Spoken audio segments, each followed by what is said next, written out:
right, good evening, ladies and gentlemen. My name is Christian Hine. I am the editor of PunditHouse.com, and I'm the current president of Caution, which is the Charlotte Tea Party. I will be the one that's moderating this event tonight. This is the first and only U.S. Senate candidate debate that was inclusive in its invitations to all 6 of the candidates that you, of the voting public, will have the opportunity to choose between when you vote on November the 4th. Let's take a quick moment to thank our sponsors for this forum. Free the Vote North Carolina, Young Americans for Liberty, the Carolina Liberty PAC, Caution, and I believe the UNC Charlotte chapter of the North Carolina Student Legislature. Let's give them a hand. Thank you. A special thanks to UNC Charlotte as well for providing this venue to us, all the students that helped to promote this event. And on behalf of the sponsors, we really do want to thank you for taking your time to be here tonight. Your right to vote is one of the most fundamental to the functioning of our government, and it is not one to take lightly. Those we elect play a major role in influencing policy that affects our everyday lives. Every candidate deserves the opportunity to have their positions heard and weighed against your personal values. Your vote should reflect those values and be for the candidate you agree with the most, regardless of party affiliation. Honest voting is the only way that your voice will ever truly be heard. So again, thank you for taking the time to join us on this Friday night to come and educate yourself about these candidates. So let's go ahead and introduce them. I'll just name Barry Gurney on the far left, not necessarily the left, but for me, on the left. Sean Ha, the Libertarian candidate, party nominee. I've neglected to mention that Barry is a write-in candidate. Unaffiliated. John Rhodes, another write-in candidate. Good evening. Good evening. And David Waddell, write-in candidate. So thank you guys. Let's see, the format of the debate will be as follows. Each candidate will be given a 1-minute opening statement to quickly introduce yourselves to the audience. The way the questions will be asked is we will start with one candidate who will have up to 2 minutes to answer the question. Each candidate will then have the same question and the same amount of time as we go down the line. The next question will begin with the second candidate and proceed the way the first one did, so that this way every candidate will have the opportunity to answer a question first and last. Where's our timekeeper? Who is there, Jordan? Okay, Jordan has 2 signs. When he holds up the yellow one, that means that we have 30 seconds left in your answer. And the red means, well, stop talking. As I said, 2 minutes is what the length of time is that you will have. You don't have to use the entire 2 minutes. I know you're running for office. It's very tempting to talk as long as possible, but we have a lot of questions, and if you don't necessarily need the full 2 minutes, it'll help us get to additional questions throughout. So just do what makes you comfortable. The questions were developed via suggestions on topics from people who contacted us via Facebook and Twitter. There are a lot of overlapping themes that we received. And so a number of cases we've simply combined questions or just rewritten them for the sake of clarity. Some of the questions also contain multiple elements in an effort to sort of prompt discussion. You don't necessarily have to answer every bullet point to every question. It's just to help you thematically get an idea for that topic so you can share your opinion with the audience. All right, so without further ado, let's go ahead and start with our candidate introductions, and we will start with Mr. Gurney. Thank you. Thank you, Jordan, for setting it all up. I think it's really cool that you do this, because this is just not a forum for people that aren't in the system to be heard. So that's thank you. Anyhow, my name's Barry Gurney. I'm from the coast. I'm unaffiliated, and I choose that because it's just the way to be. I think that the Republican and the Democrat parties have melded almost into the same actions. Different way to get there, but that's pretty much what they are. I think pretty much, I can't speak for them, but from what I know from my fellow candidates, I think that's pretty much what we're all doing here. There's just a system that's not working anymore, and we need to address it. And so if we can create a buzz, if we can create some sort of an interest into dragging the parties back to a republic, I think that would be the way to go, and I thank you for your time. Mr. Ha. Howdy, I'm Sean Ha, Libertarian for U.S. Senate in North Carolina in 2014. and I'm very grateful for the opportunity to be here. My main issue is to stop all war. We need to stop the direct warfare that we've got going on right now in Iraq and Syria in particular. The last two Iraq wars for us have been disastrous, and there is no amount of bombing that is going to fix the least little bit of the mess we've created there now. And one of the big problems that we have there too is that we are also arming pretty much everybody out there, always looking for moderate Syrian rebels to arm and train. And we need to stop militarization of police at home, militarization of the border. War infects so much of our public policy. We also need to stop spending more money than we have. Our debt is unsustainable. We need to get out in front of it now and balance the budget at a much lower level and let you keep all the money that you earn. Thanks. Well, good evening. I'm John Rhodes. I'm an unaffiliated write-in candidate for this Senate race. I'm a former legislator in the North Carolina House of Representatives and served from 2003 to 2007. When I was in the North Carolina House, I served as a Republican. And I spoke out against a lot of the corruption and the cronyism that was going on up there, and my own party actually came after me and attacked me for doing that. I was primaried out of office in 2006 by Tom Tillis. And so now, 8 years later, I've been trying to mind my own business, but folks have come to me and said, John, we just don't really feel like we have a choice in this race. Would you run as a write-in candidate? And if you were elected, will you serve in Washington? And I said, well, my whole life is about public service, so how could I not say yes? I'm John Rhodes. I'm an unaffiliated write-in candidate. I served as a Republican when I was in the North Carolina House, but I am unaffiliated now. I want to thank you guys for coming out tonight, and I want to thank Free the Vote for this evening tonight. Thank you. Mr. Waddell.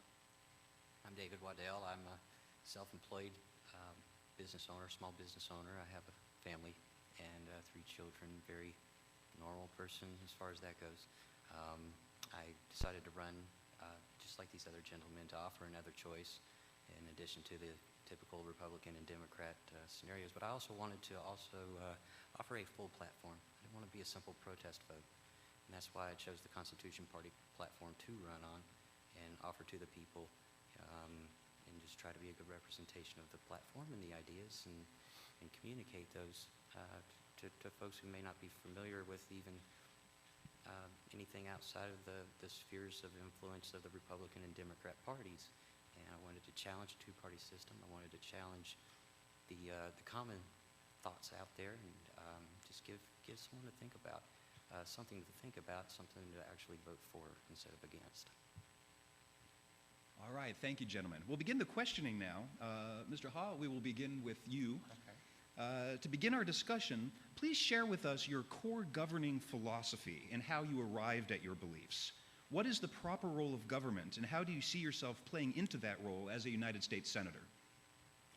Well, I believe that our federal government has gotten to be way too big, and we need to vastly reduce the size and scope of federal government. It has claimed to rule over us in pretty much every aspect of our daily lives.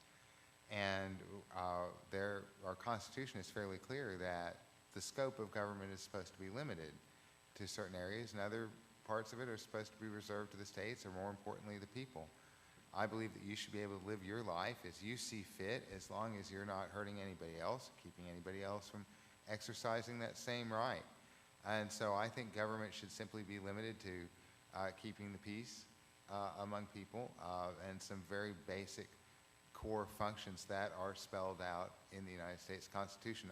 I consider the Constitution to be my compromise position in that words mean things, and we need to get back to what the Constitution has to say. And once we are able to reduce government to that point, then we can talk more about how to further reform government. Mr. Rhodes? Well, let me make it really simple here. We already have an owner's manual, and it's called the Constitution. We don't really have to be creative or kind of go outside and think outside the box. We need to think within the boundaries of the Constitution. It's as simple as that. Our founding fathers did a great job creating this nation. They wrote a great document. Some have talked about having a constitutional convention. But you know what? We need to just enforce the one that we have now and follow the one that we have now. Core functions of government, let me just be simple with you as an elected official. Our chief objective and our chief job as an elected official at the state and federal level is to follow that Constitution, defend the Constitution. And every decision that I make as an elected official comes down to two things. Does it put more money and power in government's hand, or does it put more money and power in the people's hands? And if it puts more power in government's hands, I'm going to fight against it as I did when I was in the North Carolina House. And if any of you have followed my politics, I'm very vocal about that and very aggressive about that because I care about the citizens of North Carolina. If it puts more power in the people's hands, I'm going to fight for it. Thank you. Mr. Waddell. The purpose of just government is to preserve the lives, the liberties, and the properties of the individuals, the rights of the individual. Government doesn't grant you rights. Government is supposed to safeguard those rights and to provide a means to solve discrepancies. That's why we have courts, to provide a means to address threats to the liberties of the individuals. That's why we have police and militia, military. So even without the Constitution, the purpose of government is to safeguard the individual's liberties and rights. So you add the Constitution back into that, and we can get an idea of just how far our government has drifted from that original intent and that original purpose. Okay. Thank you. Mr. Gurney. First of all, the government's rotten to the core, so we can put that away right now. There's a lot wrong. I think that if you take and you look at the governing core, if you will, our foundation is a Christian nation. We were founded as a Christian nation. The moral laws that we have is from the Bible. The founding fathers used the Bible in schools to teach education, reading and writing. And I'm not saying that that's the only thing that's wrong with the core of the government, because it's not. But that's a leading cause. And what we have to do is take a macro on this government and see what's wrong with it. And what you're going to have to do is you're going to have to fix it from the top down. I believe that the presidency is unattainable by an average citizen. It is unattainable.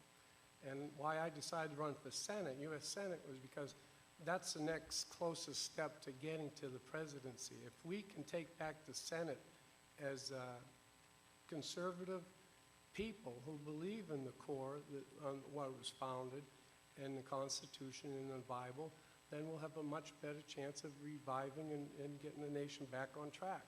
But we can't do it from the presidency. The House is pretty representative. I think it does a good job of representing each and every person in this country. They, in the districts, may get gerrymandered here and there, but the Senate needs to be taken care of, and I think that's what we need to do. Thank you. Thank you. All right, the next question will begin with Mr. Rhodes. The tuition and fees of a 4-year public college education increased by 2.9% in 2013, the smallest one-year increase since the mid-'70s, but net prices, which is what students and families actually have to pay after grant aid, scholarships, and tax credits are subtracted, have increased since 2010 because financial aid has not kept pace with the growth in college tuition costs. Why is college so expensive? What role, if any, should government play in alleviating the financial burden of university students? Well, I think one of the things we have to look at is, the free market and competition. And if this school is very expensive to go to, perhaps you choose a less expensive school to go to. Government can't be all things to all people. We certainly want to try to be compassionate. We certainly want to help students advance in their academic careers and their academic time. Hopefully you don't make a career out of academics on that 12-year program. But, government can't be all things to all people. We have to go out there and we have to work and we have to be committed to trying to make choices. I'd love to send my child to a $15,000 a year middle school, but I can't because we can't afford it. My wife and I, we sit around a kitchen table and we sharpen a pencil and we have to make decisions. So it's a difficult time. But please don't look at me as a senator going to the U.S. Senate, and many people won't like this, but I'm not here to tell you what you want to hear. I'm here to tell you what I believe the truth is. And that is, government can't be all things to all people. We have to have a lot of the responsibility to pull our own weight. Thank you. Mr. Waddell. Well, first of all, in regards to the office of the U.S. Senate, I don't think the federal government has any business whatsoever in education. It needs to pull out of it 100% totally. I'm talking about financing and everything. That needs to be turned over to the states, allow each state to have its own educational system. States want rooftops. States want population. They want people to move to them. How do you get them to move to them? You have good schools. That's the first thing people ask for. So you have 50 competing for the best system. That improves quality, drives down costs, and competition is a good thing even in education. But the reason why it has gone up is because this stuff right here, this is 1 troy ounce of silver bullion, and used to be worth $1 in the 1920s. Now it's somewhere around 20 bucks. It was $4 in 1990, so is minimum wage per hour. So if you want to know why labor is devalued and the cost of everything is going up, check out the gold and silver standard. That's the core of the problem. Your money is not worth what you think it is, and therefore your labor isn't worth as much as it is, and it costs more of your time and your labor to purchase an education. That being said, on the state level, your North Carolina Constitution does state that the North Carolina college system shall be offered to its residents as close to free of cost as possible. Those of you in college might want to read your state constitution and maybe take that up with the administration. Thank you. Mr. Gurney. Sure, there's another multifaceted issue. I'm probably the oldest candidate here, but back when I was younger, high schools, they had trades in high schools, and then they had trade schools, and so on and so forth. Not everybody that grows up wants to be in college. They just don't. And rather than relegate them to a menial job or work their way up, I think that we could do a lot by having the trade schools put back into the system. And if out of the current budgets, I don't believe in increasing any budget whatsoever. But on the other end of the scale, on the university side, it's sad because you got incredible loans. You have incredible loans, and then on top of it, you can't even get a job. I mean, so if you really want to get to the root, it's the job market, the job market. If the job market would pick up, if it was more of a market that would make it easier for people to start businesses, to have business, to increase their businesses, then that would go a long ways to making it worthwhile to have a higher education. And then again, if you specialize, if you're going for liberal arts, then I don't think that you're going to get your value. I may be a bunch of you here, but I'm not ashamed of it. I'm just saying that's a fact. But if you're going to become a scientist, or if you're going to become an engineer, if you're going to become this, you're going to become that, a mathematician, a professor, whatever, then you have an opportunity to pay back that loan at a much faster rate and much easier on you. But the cost of the education system, that government wants to put parameters on private businesses, but they refuse to put any parameters on the cost of tuition. Thank you. And Mr. Ha. This is really very basic economics, where if the federal government is willing to flood this market of higher education with money, well then of course the institutions are going to continue to raise the price to soak up all of that money. And so paradoxically, by trying to help people make college more attainable, they've made it unaffordable. So one of the things that we need to do first is to really try to reduce the amount of money that the federal government is pumping into the system. Because right now the cost of college has become so ridiculously high that there really isn't a great economic incentive to go to college. And then on top of that, you have the whole student loan problem, where people who are graduating today, in order to be able to go to college at all,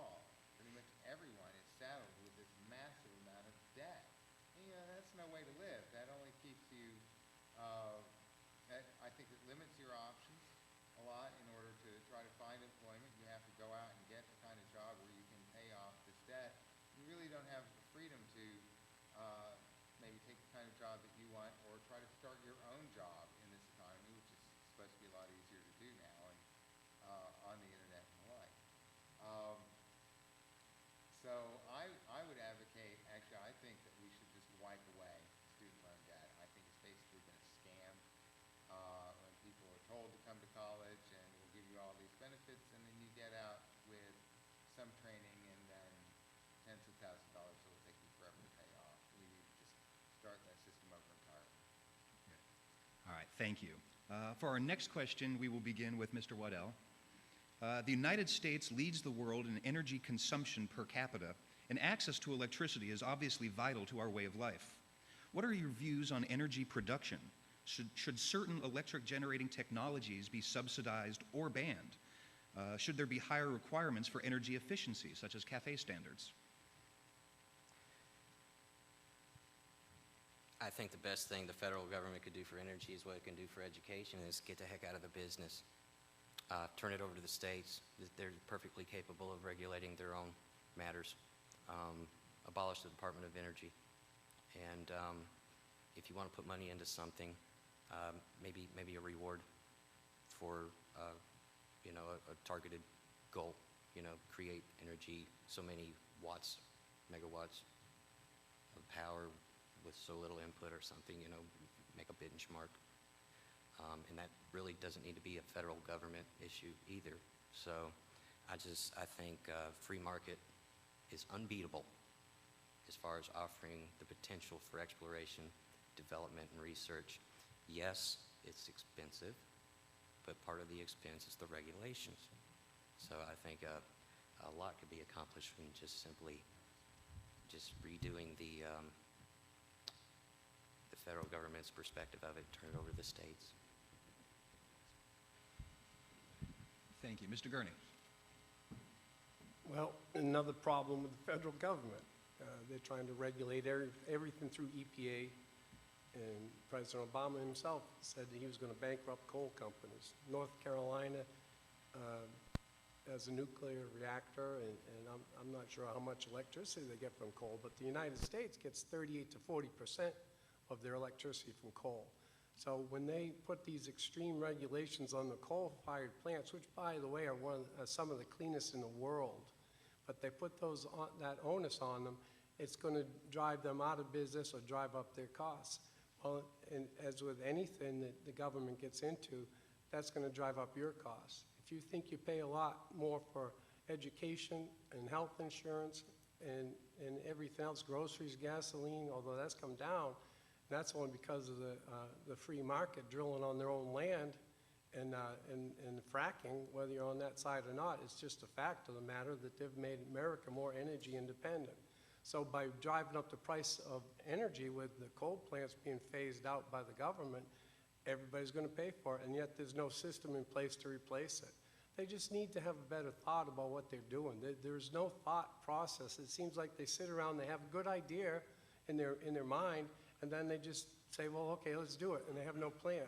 It's sort of like the healthcare system. They just don't know what they're doing. So it has to be a lot more common sense brought to the table through the Senate so that they can at least oversee and bring some more sensibility to the government. Thank you. Mr. Ha. We get into a lot of problems with the federal government trying to pick winners and losers in industry, and this is really the starkest example where you have a system now where government is trying to dictate all of these decisions about how we're going to look for new energy. And given the control that it has, it makes it possible for these large corporate special interests to come in and buy up legislation and buy up politicians and to be able to get all of the rules set their way. For example, you look at issues like offshore oil drilling or fracking that's going on. You have to come to government to get permission to do these things. These are not things that would happen in the free market. They need protection from the full liability to go ahead and keep pursuing these fossil fuels, so that when they, for instance, muck up 70 miles of the Dan River, as Duke Energy did with their coal ash spill, well, it's just a little bit of cost of doing business. In fact, they didn't get much of a fine at all, and they just keep moving on, and it allows for these kinds of things to happen. Whereas if we did have a free market in energy, and we did have, particularly to reduce the regulations on competitors to these companies, this is one of the main points in having is these regulations, is that companies set them up so that they can comply with them, but maybe new startups cannot. And I think if we could take away those restrictions on those new startups, then people would be able to find new sources of energy that are renewable, cheaper, and cleaner. Thank you. Mr. Rhodes. It's a great question. Energy. We need to do everything that we can to utilize the natural resources that we have on this continent. We need to cut the apron strings from foreign countries that put our soldiers at risk because we have to go over there and fight for oil. And we need to rely on the natural resources here. It's a great question about energy. You'll see that there are obviously two candidates who are absent here tonight. And I will say this, because I've been behind the curtain and I've been offered the poison special interest as an elected official, and I told them, take a hike, no sale. Most of our elected officials are owned by special interest. They can't even tell you what tie they're going to wear in the morning without phoning up one of the special interests saying, should I wear the red one or the blue one? It's absolutely unacceptable. Energy has huge money influence in our political system, and it shouldn't. We need to do everything that we can to rely on the natural resources we have in this country. And we need to cut our dependence on foreign oil and energy. And we need to get that special interest money out of politics. Okay, thank you very much. We'll begin the next question with Mr. Gurney. Is there too much money in politics? Should contributions to political campaigns be limited by dollar amount? Would you support campaign finance laws that require all funds be from individuals residing in the district and all donations be reported on a website? Yes. It's all crooked. It's all crooked. It goes to the highest bidder. I happen to have a stance that I've written that I believe that a presidential bid in the general election should be limited to $50 million per party. I think in a senatorial campaign it should be limited to $1 million. They want to have campaign finance reform, and then they all take money behind the scenes, the Democrats and the Republicans. Makes no difference. They're both, like John said, they're both beholden to the powers that be behind the curtain. So whoever's got the money is who's going to call the shots. And that's what the problem with our government is now. We can't do that. We just can't do that. So, yes, I believe there should be campaign finance reform, and yes, it should be very frugal.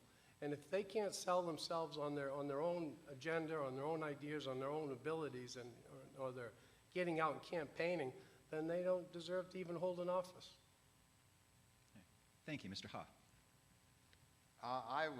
I find it quite fascinating that here I am. I just filed my FEC report a couple days ago, and I have raised now, as of this point, not as of October 1st, but even a little bit after, just over $10,000.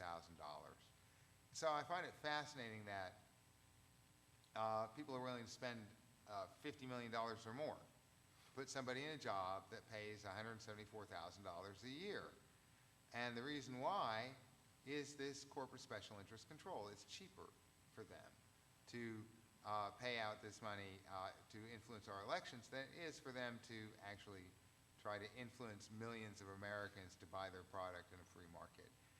So the problem is that, anything that we try to do to regulate that, to limit it, it's like playing whack-a-mole. You restrict it in one place and they find another place. And now the Supreme Court has said in Citizens United that basically bribery is legal today. Well, it doesn't change the fact that it's still bribery, but you can use corporations now to influence elections in this way, and perfectly approved by the Supreme Court.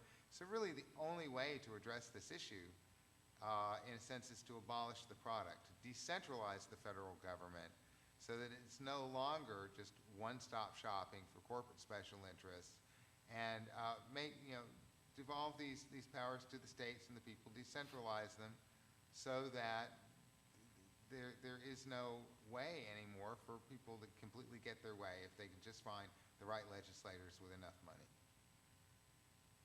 Mr. Rhodes. Yeah, it's a great question. I hit on it a little bit earlier in another question. One of the things that it might be astounding to you, but really there is no difference in the two parties. Sure, the rhetoric is different and whatnot, but basically what you have is you have Main Street. And on the left side of the street, you have Republican Incorporated, and on the right side of the street, you have Democrat Incorporated. And they're basically churning out the same cheap product out of the back room and selling it to the public. They'll try to swoon and huckster voters in on the left side of the street with these great window dressings, and swoon voters and huckster them in for their money on the right side of the street with their window dressings, whatever the issue is. You know what the Democrats' line normally is and the Republicans' line. I don't know what the Libertarians' line is, but no disrespect, Mr. We're a little Hall. bit different. Okay. But there is no difference. It's basically using you, citizens, and I make eye contact with each one of you, because you are these two parties' pawns. You are just pawns. You don't even make bishop. You're pawns on a chessboard. And it all has to do with money and politics. Should we have reform? No, we should just enforce the rules that we have now. But we have to educate the public to let them know, listen, there is no difference in the two parties.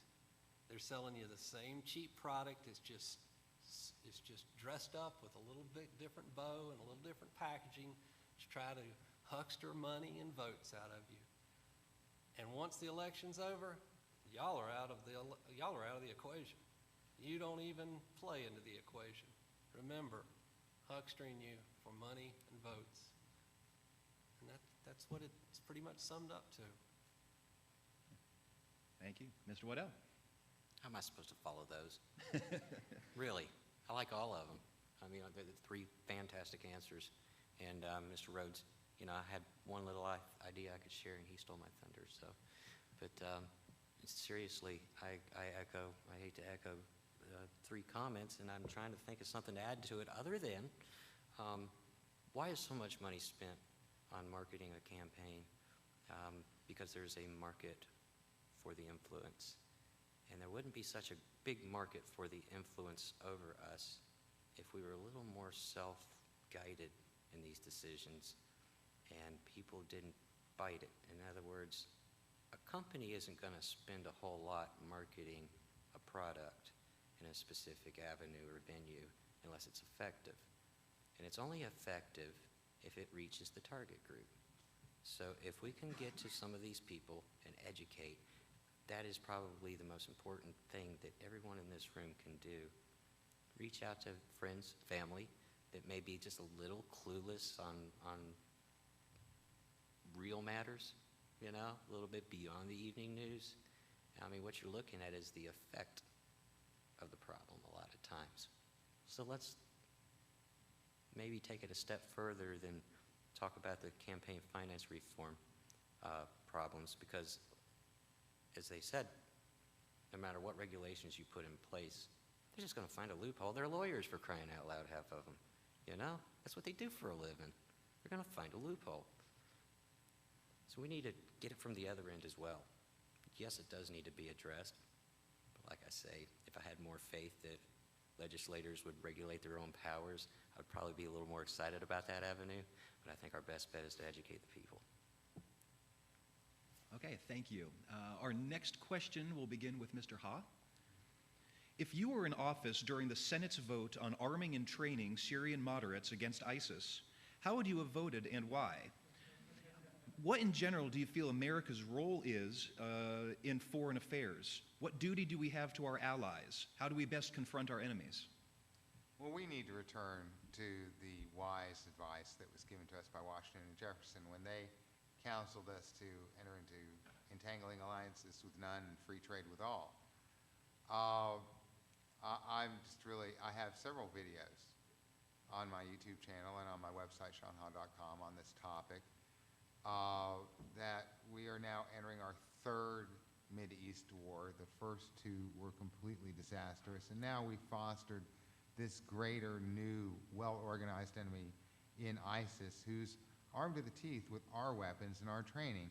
If you may recall that some of the members of the Executive Council of ISIS were some of the last round of moderate Syrian rebels that we thought were going to be the good guys. And we've been making this mistake over and over again since at least the Taliban in Afghanistan, who were supposed to be the good guys to counter Soviet influence in that region, or as Osama bin Laden was considered a good CIA asset. You know, there's pictures of John McCain out there with these folks saying, oh yeah, these are the freedom fighters that are going to help bring stability to the region. Well, we need to stop it because that's just not working. And all they can think of to try to fix the problems from previous wars and previous bombings is more war and more bombing. And I think pretty much everybody sees through that at this point, that this is not working. As I said earlier, there's no amount of war or bombing that is going to fix the least little bit of the problems we've already caused. We just need to get out of that region, and most particularly stop flooding that region with weapons. Thank you. Mr. Rhodes. Let me make it crystal clear, and that is this. If we are committed to eliminating ISIS, we need to go in and hit them hard and derail that train and take them out. If we don't, we need to bring our troops home, because all we're doing is we're feeding them to the monster. And it's not fair to them, and it's not fair to their families, and it's not fair to our country. We're committed to the mission. We go in and we take them out, or we bring our troops home. You know, you don't play ring and run at a crack dealer's door. That just ticks him off. You go with the battering ram and you knock it in and you put them out of business. We need to be committed. Secondly, we do not need to be putting weapons in the hands of enemies who will turn them on our own soldiers and our own people. Absolutely not. You want to talk about a senator who will probably get an ethics charge for standing on the House floor and fighting and making a lot of noise about that, just like I did in Raleigh? I will fight vehemently against putting weapons in hands of our future enemies who will then turn them and kill our own sons and daughters of our country. No weapons in enemies' hands. And if we're not committed to the mission, going in and taking them out, then just bring them home. And let the American people get their guts about them to go in and eliminate ISIS at a later date. All right, Mr. Waddell. I think much of our foreign policy is crafted around the effects of yesterday's foreign policy.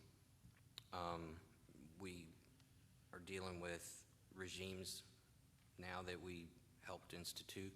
We are dealing with organizations that have been funded in part by people we sent foreign aid to. I really think that we have created some of our own, I'm being generous there, many of our own problems as far as foreign policy. And it comes down to this sense of global community. I really believe that the best thing we could do for foreign policy is, now, first of all, you're given a choice, a false dichotomy here. Are you going to be an isolationist and live in a cave under a rock, or are you going to just go ahead and bomb anything that moves that isn't chanting USA? You know, so it's like you're given this false dichotomy. So getting past that, what we need to do is withdraw from the UN and quit putting our soldiers in the hands of an International Homeowners Association. 'Cause that's all they are. Thank you. Mr. Gurney. Well, evil's been around a long time, real long time. It's not going anywhere. I don't know if you feel the same as me, but I think it's getting worse. And there's a saying that says, you know, it applies to people, but you can apply it to a country. For evil to succeed, all that has to happen is for a good person to do nothing. We are a superpower. We are the superpower. I live on the coast between Camp Lejeune, or Lejeune, however you want to pronounce it, and Cherry Point Marine Corps Air Station, and not too far from Seymour Johnson. These men and women are fantastic. I do work on the bases. I'm a contractor. And they're 20 years old, 22 years old, and they do what the country asks them to do. And for anything to happen overseas, I think there's got to be a 2 or 3 pronged attack, if you will. One is in foreign policy, I would defund any country that has terrorism, terrorists, or is not a democratic nation. We go over there and try to buy their favor, and so they won't attack us, and that doesn't work. All they do is funnel the money to the top, and then they're as crooked as some of the people in this country. It's wrong. We have to go over there to meet the enemy, and I'd rather meet them there than here. And if they're promising that they're going to come here and put a flag on the White House, and they're beheading people like it's nothing, I tend to believe them, and I would think that we should take care of business there and get it done. All right, thank you. The next question will begin with Mr. Rhodes. Public-private partnerships, P3s, have become a popular way to fund infrastructure improvements. The practice is supported from the Obama administration on down to local municipal governments. They involve the transfer of public infrastructure to a private company, which will then run that enterprise for a profit. How do you compare a P3-funded project to a taxpayer-funded project? What are the pros and cons? Well, let me just share this with you. There again, there's where the two parties don't really have a whole lot of distinction between the two. Both of them are involved in the public-private partnerships. Government has no business picking winners and losers in regards to these items. Let the free market reign. It's corporate cronyism. Again, it's a legalized way of stealing from you, the public, through the elected officials' hands and back into private individuals.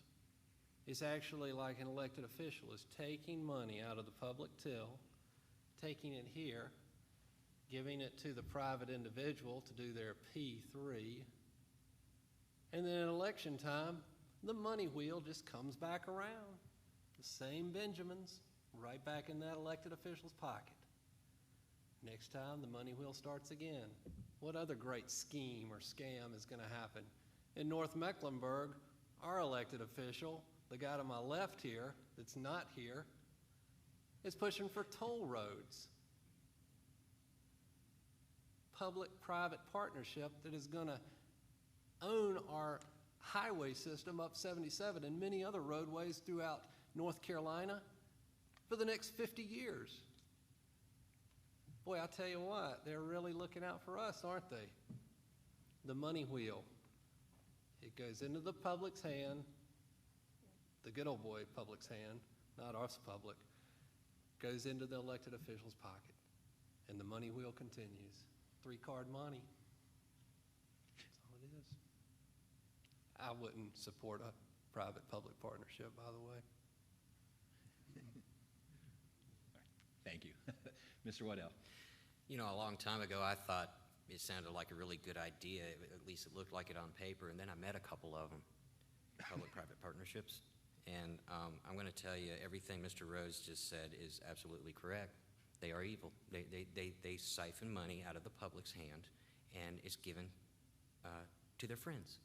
And not only that, but there's a lot of laws that just don't really seem to matter in that case, you know, where a private corporation or private business would have to be subjected to these laws and regulations and these guidelines. They just don't matter when it's for a P3. Infrastructure. Parks aren't infrastructure. You know, water fountains, that's not infrastructure. You know, railways, waterways, ports, highways, interstate, state roads. That's probably the extent government really needs to be involved in constructing infrastructure, bridges, that sort of thing. It doesn't mean it can't be done privately. But when you merge the two, you're putting the force of government with the ability to take money from the people, and you're combining that with a private interest, and it is so open to corruption. And I just don't trust it personally after what I have personally seen on a local level, and I can only imagine what it's like on the national level. So yeah, the United States government has no business doing public-private partnerships that I can tell, except for maybe defense, certain types of defense situations where you can hire a contractor to build something. But public funds should never be used for anything other than critical infrastructure or emergencies. Thank you. Mr. Gurney. Well, I'm an avid football fan, love it. When they take public money and build a football stadium, I can't imagine how that happens. I just can't. I can't. I understand it brings money to the city and so on and so forth, but it just doesn't make sense. The government's broke. The government is broke.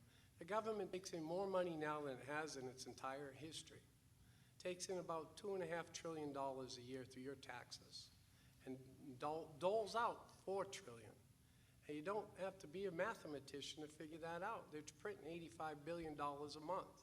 Now, if they think they got extra money to do private partnerships, somebody needs to make them aware of the deficit that they're spending. We're $18 trillion in debt that you guys and your children are going to be paying. We'll be long gone. You guys are going to be left holding the bag. There's no money. The government has to cut back, and this is one of the areas that's just so easy to do. It would make no difference in anybody's life if they didn't fund the project. That's it. Mr. Hoff.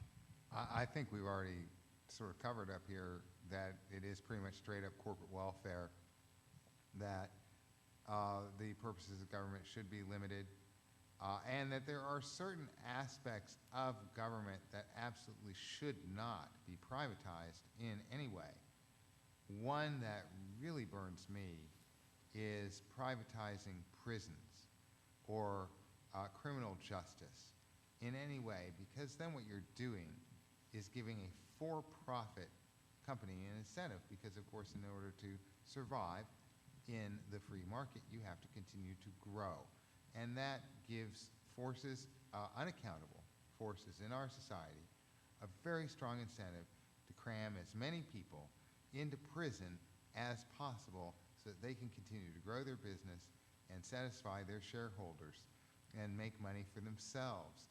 The people who most vehemently oppose the end of this insane war on drugs are the people who are making money off of private prisons, because of course they don't want to cut off their revenue stream. And so allowing business to take up some of these roles of government really only puts more power in those hands and makes it harder for us to achieve much needed reforms, such as the legalization of marijuana. I'm done. Okay, thank you. All right, our next question will begin with Mr. Waddell. There are two growing movements in this country. One supports the idea that state nullification of unconstitutional laws being handed down by the federal government. The other seeks an Article 5 convention for the purpose of passing clarifying amendments to the Constitution.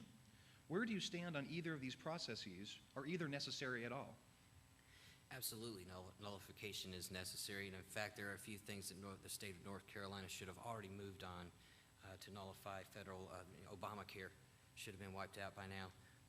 This federal court, regardless of your view on gay marriage, I want to share something with you.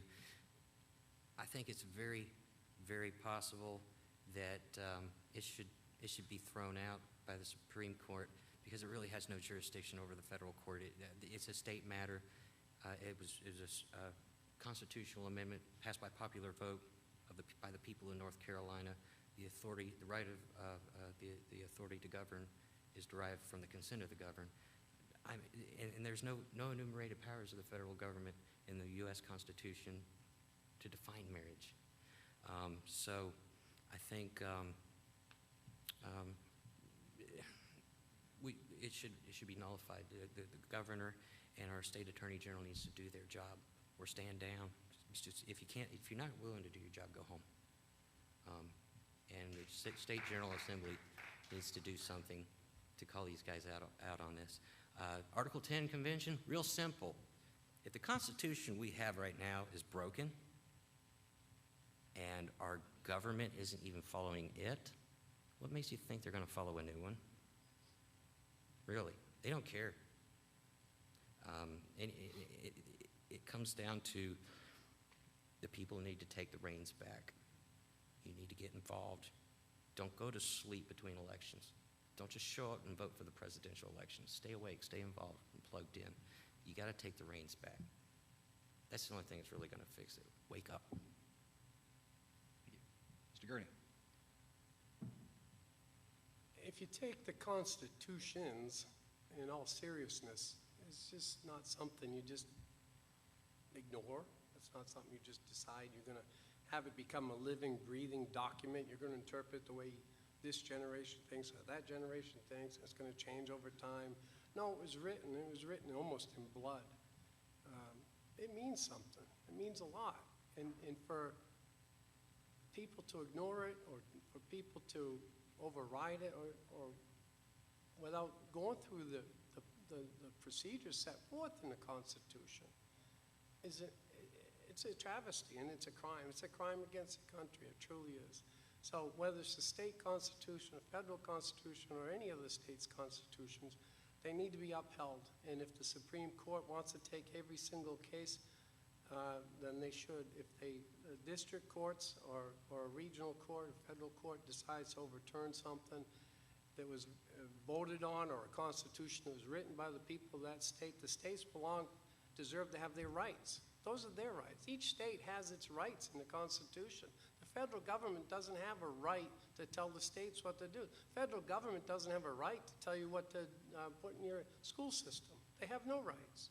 Those are all states' rights. So what they need to do is adhere to the constitutions and just do what they're supposed to do. But with the judges, the activist judges and stuff, it becomes more and more difficult. And I think, again, that's why you have to go through the Senate.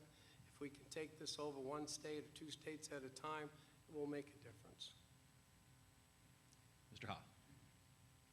Oh, I think nullification is a very important tool that the states can use, but I'd like to correct a couple of things that I've heard up here that I particularly find nonsense. Number one is that states do not have rights. People have rights. The whole concept of rights has to do with the individual human being. An organization cannot claim human rights at all. We need a different model to look at it. And also, we live in a republic, which is like a democracy, except that we put a limit on it saying that 51% cannot vote to take away the rights of the other 49%.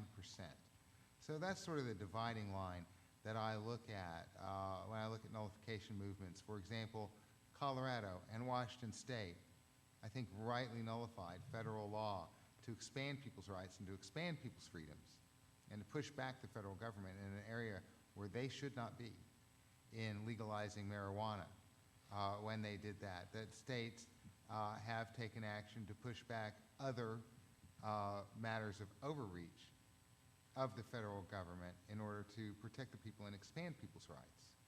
However, I find it bizarre to hear people who love the republic talking about the ability of 60% of the people to vote to take away the rights of a certain class of people. Everybody has the same rights, or none of us enjoy them at all. And so when we're talking about nullification and we're talking about how our government should work on our behalf, that is the guideline for me. How can we protect and expand the rights of people so everybody can enjoy them equally? And Mr. Rhodes.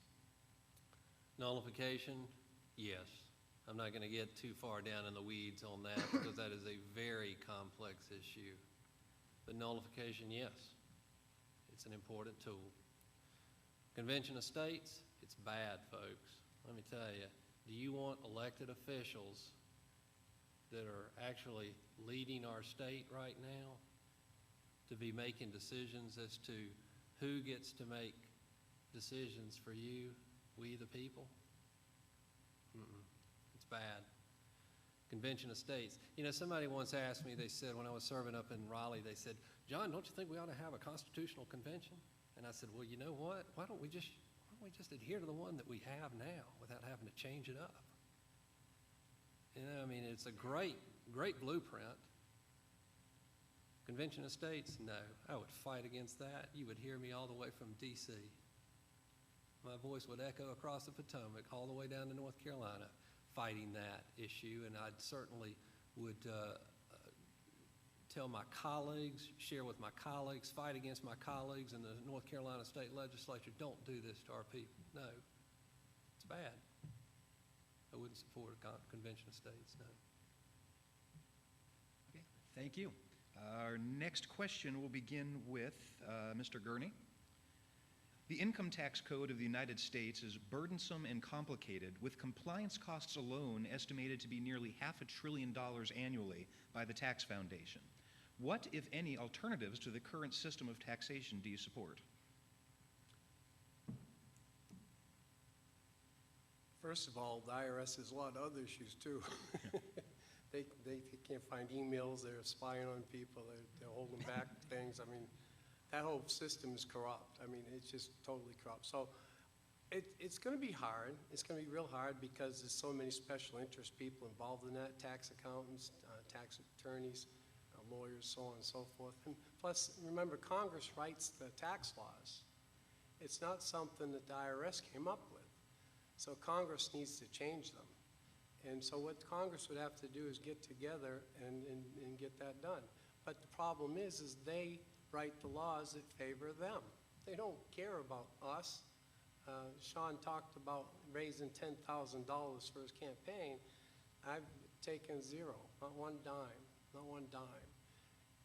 You don't need everything from the federal government. And I think if the federal government went with a flat tax of, I'd probably scale it into two groups, 10 and 15%, and then let the markets take care of that. And if they can't operate off of that, then they're going to, and put in a balanced budget amendment, they're going to have to operate off of that. And that's just a plain, simple truth.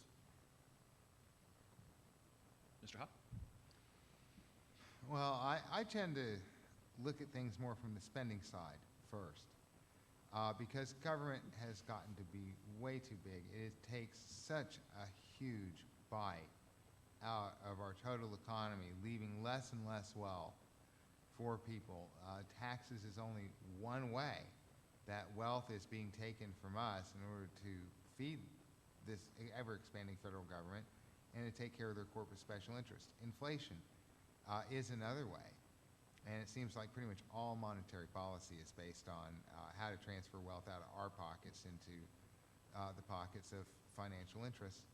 But I do believe that the federal income tax should be abolished. I believe that we can, by eliminating war and by eliminating corporate welfare, we can balance the budget at a much lower level and reduce or eliminate, rather, the income tax, as well as a whole other big host of little taxes on pretty much everything that people do, in order to let you keep all the money that you earn, because I think that you can invest that money and spend that money far more wisely, far more efficiently than we could as politicians and bureaucrats in Washington, D.C.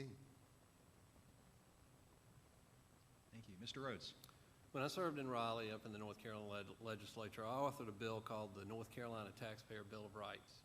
And basically what that said is you're going to increase spending based on how many people there are in the state, population, so that, you know, you don't like have to raise $6 million to serve like 2 people, because that's like kind of the ratio. Government always wants to spend more of your money.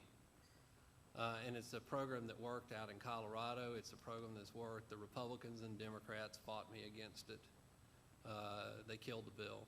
But a taxpayer bill of rights would have been a good thing for North Carolina. Unfortunately, it didn't pass. Again, it goes back to, in my opening statement, does it put more money in the public's hands and power in the public's hands, or does it put more money in government's hands?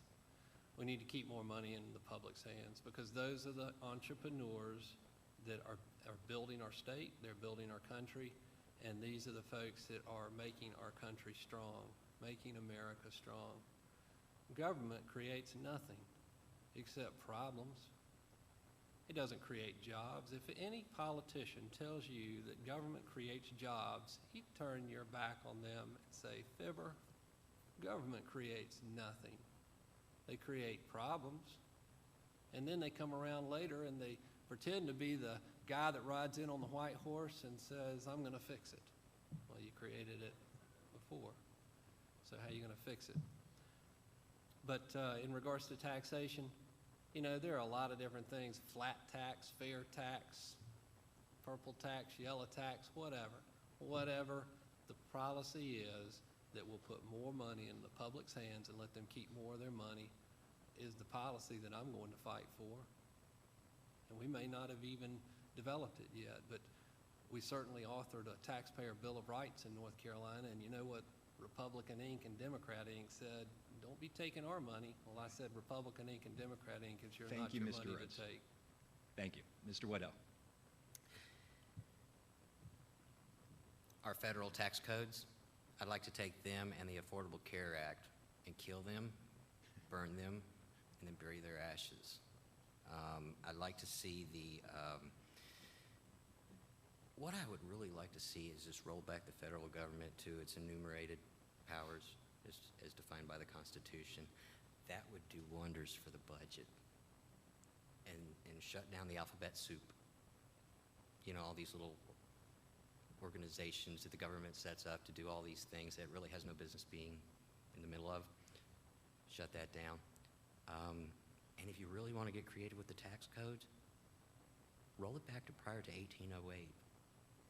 You know, where people elected their state representation, and the state representation and their House of Representatives to the United States would determine their Senate and their president. Talk about the campaign finance reform. You've just taken all the corrupt money out of the federal, that part of the federal government election. Now it brings it back home to the state, though, you know. So, but people will pay attention to their state legislation. People don't watch that. So there's a solution for you, something to think about, rolling it back to 1808, where the states paid an apportionment tax. That's how the federal government is funded. And it's based on population. So that if you have a bigger state, you have more people, you pay a little more into it. And if you're Rhode Island and you don't have as many people, hey, it's scaled back accordingly. Thank you. All right, our next question, we will begin with Mr. Howe. Immigration reform seems to be a perennial issue. Is illegal immigration a problem? If so, how do you solve it? We need to stop all war. Our biggest problem with immigration imbalances in this country is because people are fleeing terrible situations in countries, particularly like Mexico and Honduras. If we stop the war on drugs, that would immediately break the power of the Mexican drug cartels that are causing such violence and chaos in Mexico now. You look at Honduras. Why are there so many Honduran restaurants opening up around town these days? It's because Honduras not that long ago was a fairly stable country, but they elected somebody that we didn't like, and so we got rid of that guy, and ever since then, the Honduran government has really been in chaos, and now it's the murder capital of the world. Well, of course, people don't want to live in the murder capital of the world. They want to come somewhere where they're less likely to get shot. So if we stop the war on drugs, stop interfering in the affairs of Central and Latin American nations, then people who are from there would have much more incentive to stay home to try to build something for themselves and their families, or if they've already come here, to return there. And we have to get at the root of why people have so much incentive to move to the United States, to really understand how to address this issue. But meanwhile, we need to make sure that we treat all immigrants as human beings. Everybody I don't like the term illegal immigrants. I don't like a lot of terms that we use to try to label people so that we can somehow dehumanize them. All these people are real people making real decisions to try to improve their lives and the lives of their families. Mr. Rhodes. Let me just make it crystal clear. If you're in this country illegally, you need to be deported immediately. You need to go back to your country of origin, and you need to come into the United States through the legally prescribed manner. You know, if we don't know who's in our country, we really don't have a country. We have an issue of Ebola. You know, what other diseases are coming into our country that are affecting our citizens? Also, the illegal invaders that are coming into our country, they are taking the resources that tax-paying citizens have worked very hard to pay for. So if you're in this country illegally, you need to go back home. You need to be deported immediately. And if you want to become an American citizen, do it the legal way. Key word here, illegal invader. You need to do it the legal way and become an American citizen. In regards to the border, we need to make that wall very high, and we need to enforce it, and we need to give every Border Patrol agent the resources that they need to protect our country from any border of the United States of America. That's why we call it the United States of America. It's not the North American, you know, piece of real estate that includes Canada and South America and North America. It is the United States of America. And yes, we have a fence. And if you want to come in, you do it the legal way. But if you're not here legally, go home. And if you want to become an American citizen, do it in the legally prescribed manner. Mr. Whitehead. Immigration was much more simple before I met Cruz and Jesse, guys I worked with. One of them was legal, the other one wasn't. This is when I was working for someone else way back in the 90s and fell in love with these guys. They were wonderful. But that being said, we are not a sovereign nation unless we uphold our borders. And I think it was Alan Keyes that answered it very simply as far as immigration: uphold the law. 3 words. There is a way for them to legally enter this country. And I really think that one of the reasons that the Democrats and Republicans have played footsie with this so much and just kicked the can down the road and just pass it off to each other to fix is we have had 50 million people removed from our society through abortion. And we have 70 million baby boomers about to retire and start drawing from Social Security. That's a bad way to run a Ponzi scheme. I really think part of the reason we're allowing so many people to come in here is to replace the ones we've taken. And call it a conspiracy theory if you want, but the numbers, they add up too much to ignore. And then once you have the families come in with them, it will balance out if you can get them on the tax rolls. I really think to save Social Security, we're leaving the borders open to bring some people in to balance the equation. I hope I'm wrong, and I've put the challenge out there before. If I'm wrong, prove it. I'd love to hear it, 'cause I'd really like to be. Thank you. Mr. Gurney. Well, first of all, I don't think legalizing marijuana is going to solve all our ills. It's just not going to work. It's not why people come here, because of our drug laws. It's just not true. If you look at California, they're going to be crushed under the weight of illegal immigration.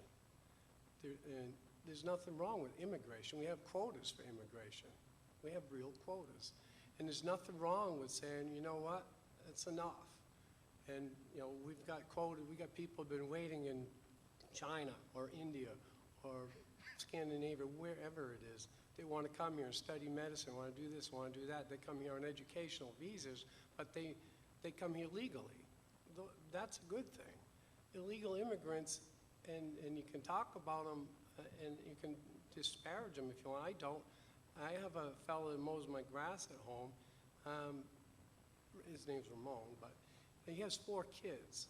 He paid for green cards for his whole family. It cost him $20,000. What does that say to him when he's got to pay $20,000 and he's taking his test next year for citizenship? What's that say to him? You can do it the right way if you want, you sucker. But, you know, anybody else that can get over here on a jet ski, we'll just let them stay. It's just wrong. You know, there's right and wrong in this world, and it's wrong. You know, and that's just the way it's got to be. Okay, thank you. Our next question, we begin with Mr. Rhodes. You mentioned Ebola in your last answer. We are currently in the midst of the first deaths resulting from exposure to Ebola on U.S. soil. How do you rank the job of the CDC thus far in terms of communication and containment? And what response should the U.S. have in terms of preventing the spread of Ebola? For example, can the government impose mandatory quarantines in order to protect the general population? Well, let me share this with you, a little of my public service history. I was a medic and a firefighter. I worked for Medic here in Mecklenburg County, and I was a firefighter as well. And when I worked in EMS, the AIDS epidemic was just starting. You know, we didn't even used to wear latex gloves when we'd go out on a call. And now we do, and we did, and a lot of different things were put into place as a result of the AIDS epidemic. But now we got a new threat. It's called Ebola. One of the things we need to do is we need to isolate that disease. And we don't isolate the disease by sending airplanes over to Africa and having people in a high-risk area get on a plane and come back into the United States and seed the population with the disease. You know, that's absolutely asking for trouble. We need to restrict air travel to areas that are highly prone to the Ebola. Secondly, the CDC, how are they doing? You know, I don't think that they have all the answers. That's one thing about a politician that has all the answers. You got to really be suspect of those cats. If they say, you know, I really don't know the answer to that, but we're working real hard to kind of bend our mind around it and work it out, you know, I'd probably trust that guy a little more, that guy a little more. But I don't think that the CDC really knows all that they need to know to really give us answers. But we do need to do what we do need to know, just common sense. We need to restrict air travel from areas that where it's highly prone to not bring it into the United States. And again, that goes to securing our borders to the south and to the north, to make sure that we don't have folks coming into the country that are undocumented, that we don't know what kind of diseases that they're bringing into the country that are going to affect our citizens. As an elected official, I mean, we have the duty to act to protect our citizens, that is, Americans. And if it's saying, sorry, U.S. Airways flight number 3020 over to wherever in Africa, Thank you, Mr. Rhodes. we need to restrict it. Mr. Waddell. Ebola is very contagious from what I've read, and I've also read that it has a very high mortality rate compared to most. That's what makes it so dangerous. It's not so much that people catch it, it's the mortality rate of it. So, you know, you're more likely to die if you do catch it, from what I understand. And I'm at the mercy of what I read in the news, so I'm not going to pretend to be an expert on it. But as far as spreading the, or calming down the spread of Ebola, I recently read a little article online that said that there were 2 nations in Africa that have managed to really, they've had a very successful effort in reducing Ebola, and those 2 nations have one thing in common: they closed their borders. I'm not saying we need to entirely shut down our borders, but we do need to regulate travel into and out of areas that are known infectious areas. And if people want to go there on mission trips, God bless you, that's your right, fine. When you come back, you need to be quarantined before you go out into the public. It's, you know, especially if you've been in hot zones. As far as taking away our constitutional rights just because somebody's afraid, no, absolutely not. I think this is where people need to take some personal responsibility here to prevent that kind of situation from being necessary in the eyes of some. If you are knowingly in an area where you may be contaminated or you may be infected, the last thing you do is keep going to church, go to school, go to work, and infect people around you. Take some personal responsibility, folks. Thank you. Mr. Gurney. Well, again, the government, like I say, I believe in times they sit around, they come up with ideas they think are good, and they sound good. You know, let's help the people, let's help the poor people. and so on and so forth. But they don't have a plan. This is a perfect example.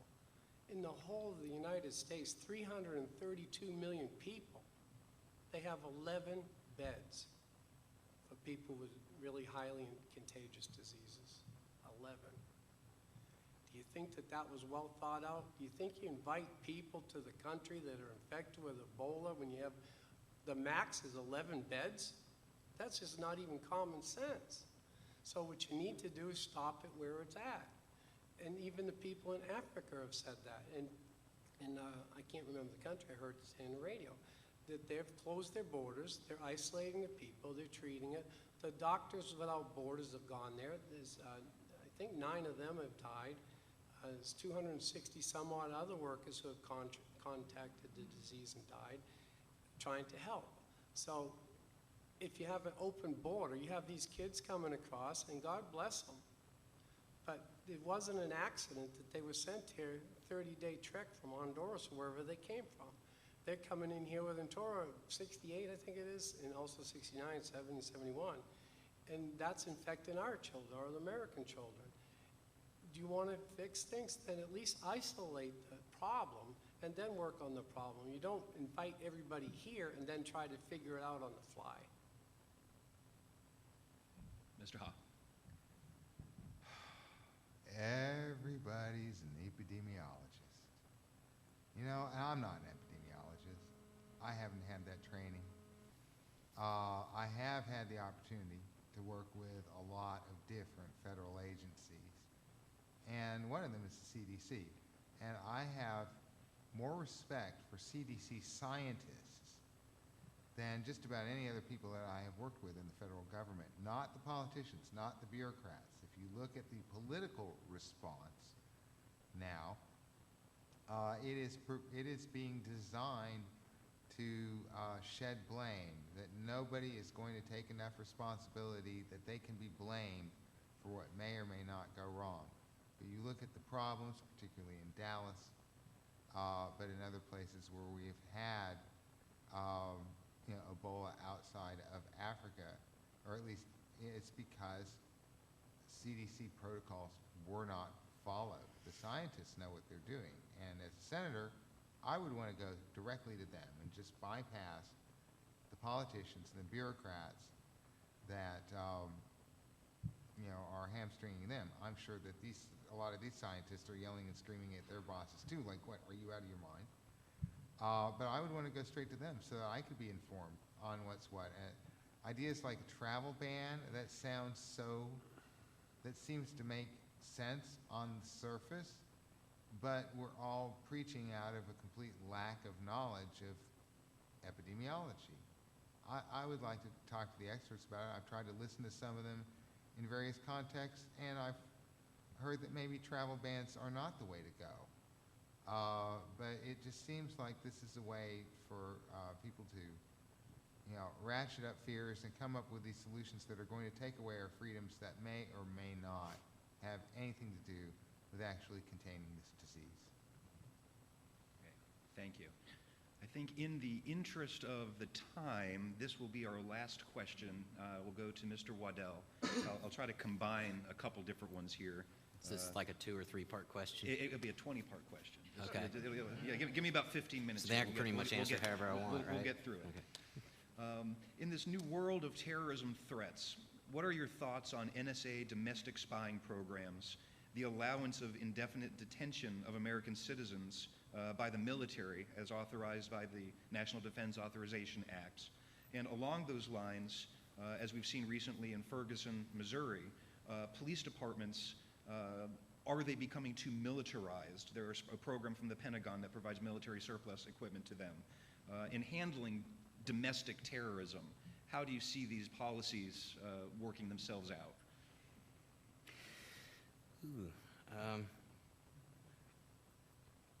Okay, let's start at home. There's a difference between law enforcement and peacekeeping. Keeping an officer of the peace is not the same as a law enforcer, okay?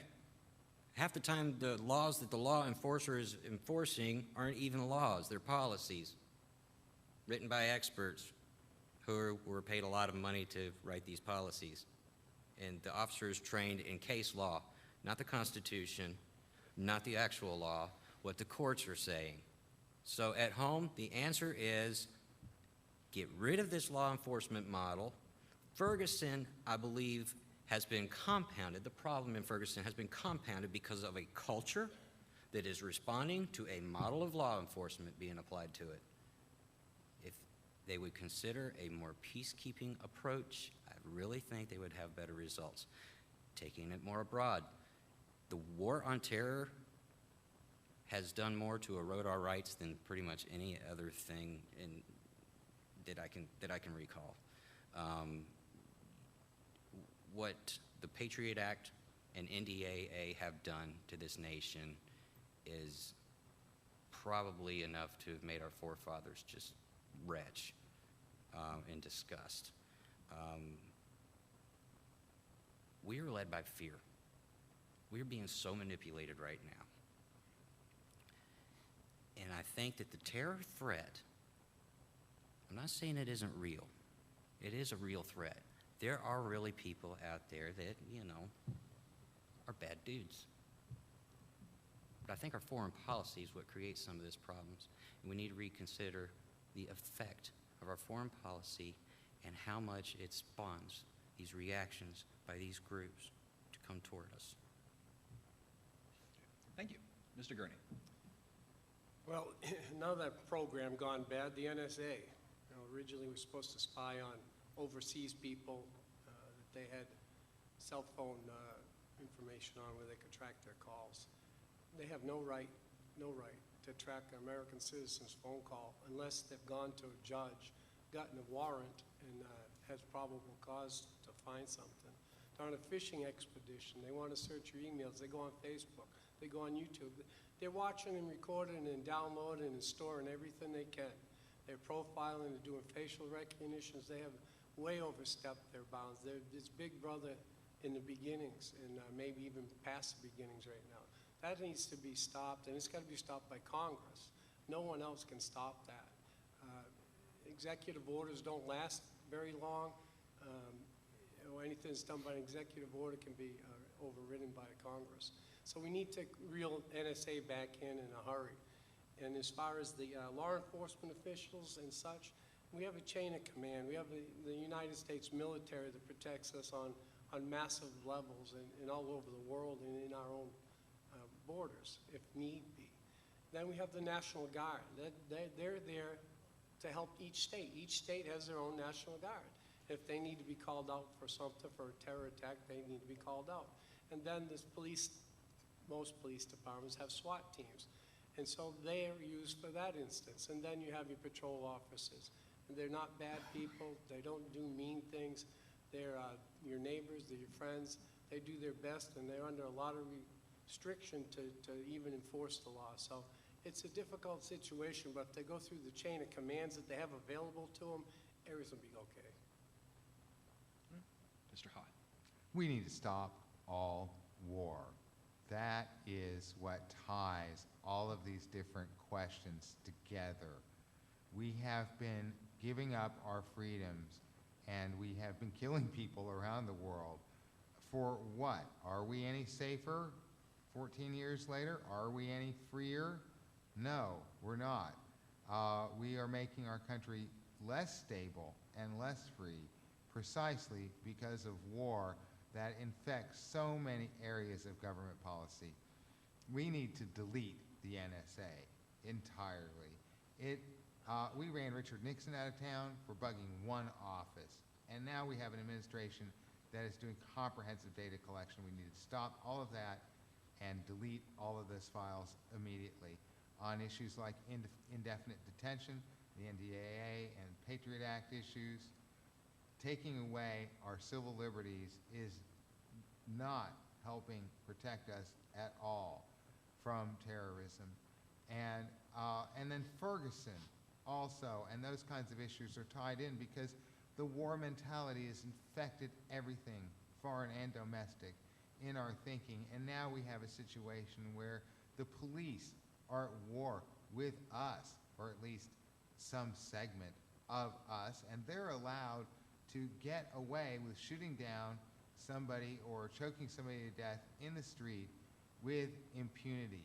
The law needs to apply to absolutely everybody equally, and we need to stop all wars so we can stop this sick mentality from infecting every aspect of our culture and turning us against each other. And Mr. Rhodes. Well, you can make the issue as complex as you want to. Let's go back to the directions. What does the Constitution say? What does the Constitution say? In regards to NSA spying, as your U.S. Senator, the question, does it put more power in citizens' hands, or does it put more power in government's hands? Does it fight for the liberties and freedoms of citizens, or does it put more government power in government's hands? If it puts more power in government's hands, I'm going to fight against it. If it puts more liberties and freedoms in your hand, I'm going to fight for it. NSA, that needs to be eliminated in our country. Bad, bad policy. Certainly unconstitutional. It's like our own country is turned against us as we the people. Has the police departments become too militarized? You know, that's a local issue. Again, when you think of John Rhodes and you think about all of these candidates, the question is, who's going to fight for my liberties and freedoms to put more power in my hands as a citizen and wrest it away and strip it away from government? NSA spying, no way. As a U.S. Senator, I would fight against that again. You'd hear this loud voice from across the Potomac resonating down here in North Carolina, fighting for you. All right, we'll now begin our closing statements for the evening, and we will begin with Mr. Gurney. How long is this one, Christian? Christian?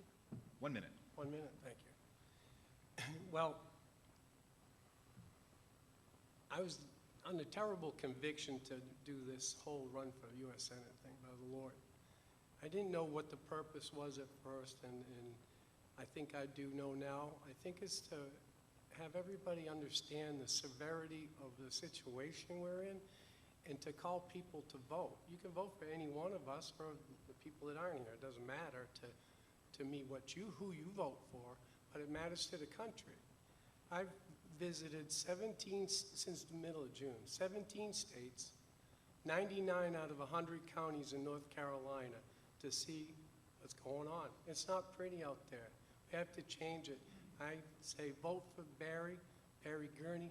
We're going to call it G Day. So on G Day, vote for Gurney. Thank you. Mr. Howdy. I decided to run for this office originally as an act of conscience because I personally wanted to walk into the voting booth in November and vote for something other than more war and more debt. And I realized that the Democrats and Republicans are not going to give that to us. They're for perpetual war and unsustainable debt. And so I realized I had the opportunity as a Libertarian, since we have ballot access, or we have ballot status, to be able to go to Raleigh and put down my $1,740 and file for this office for myself, just so I personally could vote for something else. And I'm really gratified, actually, that people have heard my message of stop all war and stop spending more money than we have, and are happy to find an alternative. People start looking for me because I'm the alternative on the ballot to the two candidates that have been completely turning people off. But now they find that if they vote for me, however many votes I get in November, you send a message to the Democrats and Republicans. They're going to have to be more libertarian and more peaceful in order to get those voters back. Please visit my website, SeanHaw.com. Thank you. Thank you. Mr. Rhodes. Ladies and gentlemen, I appreciate you coming out tonight. I thank you for Free the Vote for putting this on. You know, I've talked to you quite candidly tonight, and I've shared some information with you, and it's not just been my opinion. I've been an eyewitness. You know, I served in the North Carolina legislature, and I went behind the curtain, and I saw how sausage is made, and I see what an issue that we have in our legislature and our government. And you know, an elected official, when they go into office, they're going to either turn one way or the other. Either they're going to be a government cheerleader or they're going to fight for the people. I'm always going to fight for the people. More power in the public's hands. You know, citizens' liberties and freedoms. That's what I'm about. I didn't eat the poison pill when I was up there, and I fought against it.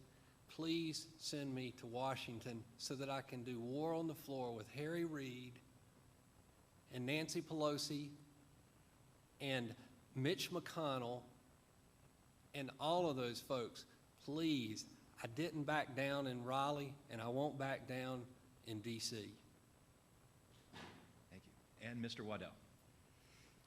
Well, first of all, I'm very grateful for this opportunity to be a part of this process, and thank you for everybody who put this together. And I'm very honored to be with these gentlemen up here today.